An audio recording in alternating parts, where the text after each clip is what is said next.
The Bonelab hype has been off the charts, with content creators literally posting anything on the subject. But now it's finally here. The wait is over. The most anticipated VR game of all time is right in front of us. So in this video, we will answer one question. Does Bonelab live up to the hype? Well, we are going to answer that question by giving it an objective view. If you're playing on the Quest or PC VR, you will get the same experience. I've played both, and the difference is not something that will bother you. The PC version is definitely not a graphically stellar game, by any means, and this makes it relatively close to the Quest version. If I was to hop in this game now, I'd choose the Quest version every time, for ease of play and freedom of movement. To briefly describe what this game is like, I'd say it's a combination of The Matrix, Half-Life, Portal, and Spy Kids 3D. I'm the guy. In other words, it's really weird, but this actually plays to one of its strengths. There is no direction, no real obvious path. You'll find yourself stumbling through each part of the game, confused how you got there and confused how you left. The main campaign more resembles the early days of gaming, where you had to figure out what to do with no real clear path. Personally, this is actually one of my favourite attributes of Bonelab. The problem solving in this game gives me a real sense of nostalgia of the early days of gaming, but it does get frustrating, especially when you get stuck in a particular part of the game that you don't like, and yes, there were a few. If you're susceptible to motion sickness, parts of this game will really test you. Without spoiling too much, if you're not a fan of VR roller coasters, then you'll be closing your eyes for a certain part of this game, just to avoid spewing up.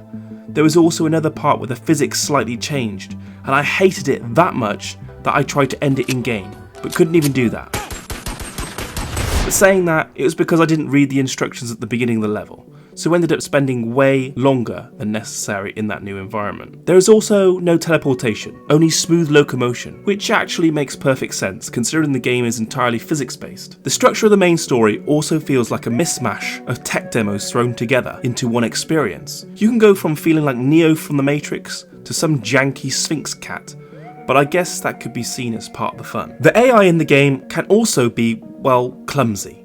You'll find them falling over anything and everything. That being said, it's most probably a side effect of the incredible physics system, which is actually the best part of this game. This is what makes Boneworks and Bonelab the game that it is.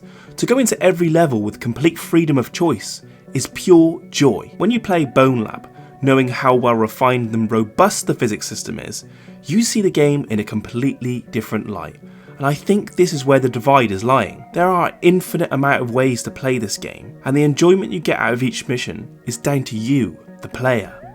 The more creative and outside of the box thinking you do, the more rewarding this game is. If you try to play this game like any other VR game, then you could set yourself up for disappointment. Bonelab's physics should be a standard on all VR games. The worlds we play should interact how we'd expect, and that's what Stress Level 0 do best. What this game does is set an incredible foundation. The custom mods and avatars will give birth to some amazing experiences in time to come. The integrated mod system and ease of use will make Bonelab explode over time. The community has already been hard at work with these new systems. I mean, you can play the San Andreas map, Rainbow Road, and play as a ton of new characters, like Iron Giant, Mario, and Master Chief, all with stats relevant to their proportions. The new character selection system in Bonelab adds a really interesting element to the game. It functions relatively well, and changes the dynamics of the problem solving, but you can clearly see this feature was made so the community can go to town with their own mods and custom characters. But this game has been met with mixed opinions. On one side it meets the hype fully, and ticks all the expected boxes, but on the other hand, the hype was so great it led to a lot of buyer's remorse, and the price of this game is where some of the problem lies. Not because it's expensive or not worth the money, because it absolutely is, but paying for VR games still feels like paying for mobile games. We are used to smaller prices, but to pay $40 for a VR game is a relatively big commitment. It makes you want to look for its flaws, find its issues, of which there are plenty. It puts doubt in your mind whether you want to pay that much, especially in these hard times. But I think this is where a Game Pass-like service would really suit VR. That way we can really give the games we want to play a fair go. So to conclude, does Bonelab live up to the hype? Absolutely. It has done what Boneworks did, but better. And that set the most incredible foundation for things to come.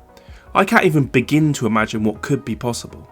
I just hope Stress Level Zero keep pushing the boundaries, as with a few refinements such as co-op. Just imagine how incredible that would be, where your friends help you up ledges and you both use the physics system in tandem with each other.